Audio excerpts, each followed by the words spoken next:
early spring routine that I got the chickens on. All right, you guys ready to work? Okay, let's do it. Nothing fancy. I have a netting that I put around this garden that I'm reclaiming. And yeah, let me show you the netting. So this whole bed, I don't give them this section at the moment, which is fine. Letting things wake up. So I give them that whole garden right there, and this little bit because we're running out of greenery in there. So let's see how it goes.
From here, it's just watching them work, uh, doing what they do, and yeah, we're gonna be ready to garden.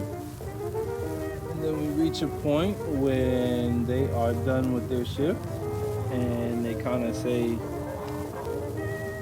"We're done."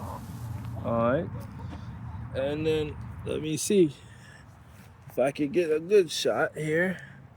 All right, going live.